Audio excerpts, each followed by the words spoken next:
student, welcome to bio class. We have already discussed about dark reaction. The main objectives of today's topic are formation of starch and other organic compounds, fate of end products of photosynthesis, translocation of organic compounds in plants. Formation of starch. Most green plants convert glucose into starch. Several glucose molecules are polymerized to produce one molecule of starch. Now, what is polymerization? Polymerization is the process by which several molecules of glucose are transformed to produce one molecule of starch. Now, question is, what are the materials produced during photosynthesis? During photosynthesis, water and carbon dioxide from the environment are combined to make an organic compound called glucose. Glucose is a simple carbohydrate or a simple sugar. Glucose is used by the plants in different ways. Some glucose is used straight away in respiration. Respiration is the process of oxidation of food to release energy. Some soluble glucose is converted into insoluble starch and other substances for storage. These stores of energy can be used later when the plant needs them. Some glucose is used to make new chemicals like proteins for cell growth, fats and oil for storage, cellulose which strengthens the cell wall. Oxygen gas is also formed during photosynthesis. The oxygen that is produced is released into the environment. The oxygen released during photosynthesis is necessary for all living beings, including plants and animals. We use the glucose and oxygen produced during photosynthesis for cellular respiration. Cellular respiration is a respiration that takes place inside the cell.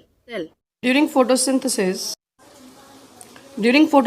three types of end products are released: glucose, oxygen, and water. Glucose is the end product while oxygen is considered as byproduct. Now come to the page number 5.5. Let's start the reading of this topic. Formation of starch and other organic compounds. The process by which several molecules of glucose are transformed to produce one molecule of starch is called polymerization. The starch is insoluble in water. Insoluble means does not dissolve in water. It is used for the storage of food in the plant cells.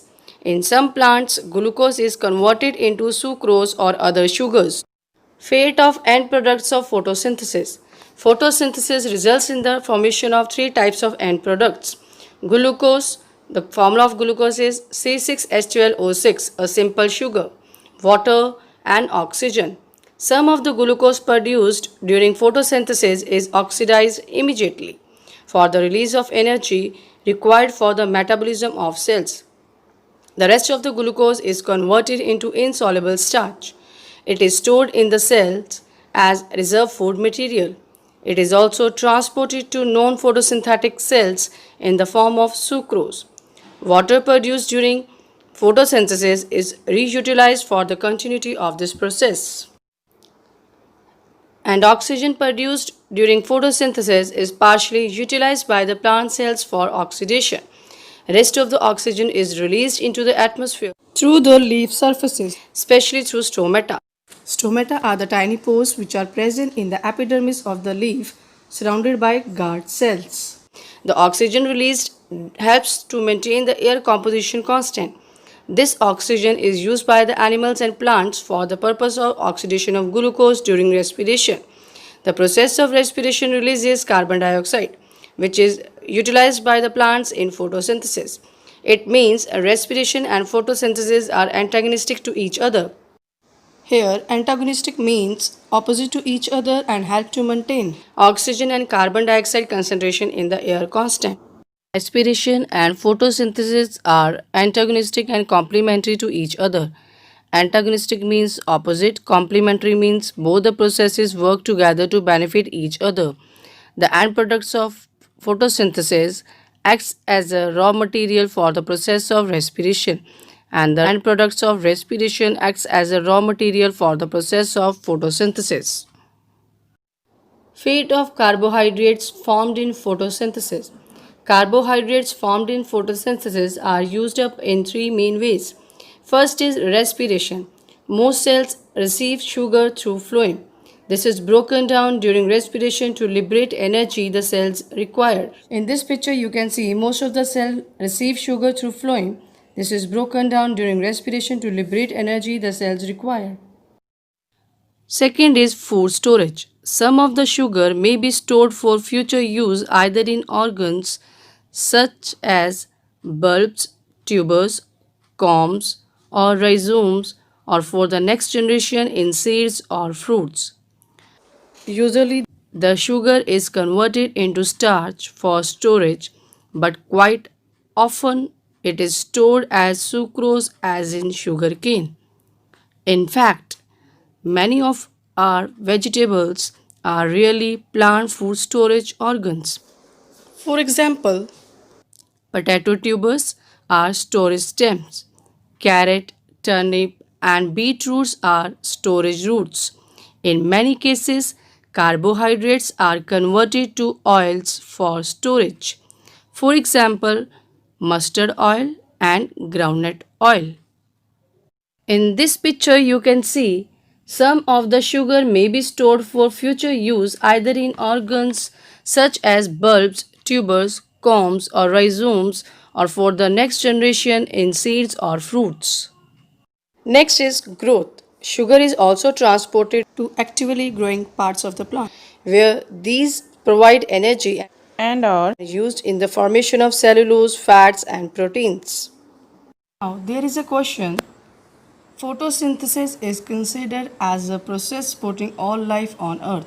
Comment. Photosynthesis is the process by which green plants prepare their own food and release oxygen. Both food and oxygen are vital for the survival of all living beings.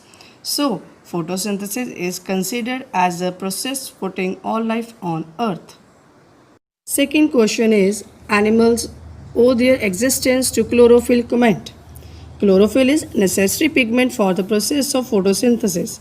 Photosynthesis is the process by which green plants make their own food and release oxygen. Both food and oxygen are vital for the survival of all living beings. So animals owe their existence to chlorophyll. Translocation, the movement of food such as sucrose and amino acids from the source to sinks through phloem vessels. Now, what is source? Source is the place where a substance starts its journey in plant transport tissue. For example, leaf and root. Sinks. What is sink? A place where a substance ends its journey in plant transport tissue. For example, developing flowers, fruits, seeds. In this picture, you can see translocation. Translocation is the process of movement of food from the leaves to all parts of the plant through phloem. Now, come to the page number 5.6. Let's start the reading of this topic. Transportation, translocation of organic compounds in the plants.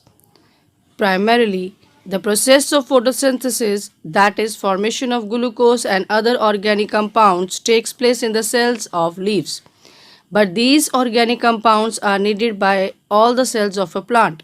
Formation of glucose in the leaf cells is continuous and very rapid. It cannot be transported to other cells with the same rapidity. That is why most of the glucose is converted into insoluble starch for the purpose of temporary storage. At night, the stored starch is reconverted into soluble sucrose.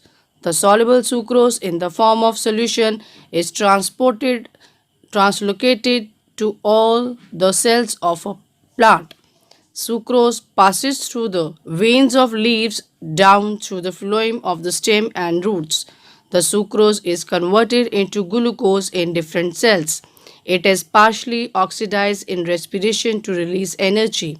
Rest of glucose is reconverted into starch for the purpose of storage. Student, I hope you have understood this topic. Now you must be able to solve the following questions. Comment upon the following. Photosynthesis is considered as the process supporting all life on earth. Animals owe their existence to chlorophyll. And third question is define polymerization. So student, we have completed the discussion of this topic. Now we will continue in the next class. Thank you very much.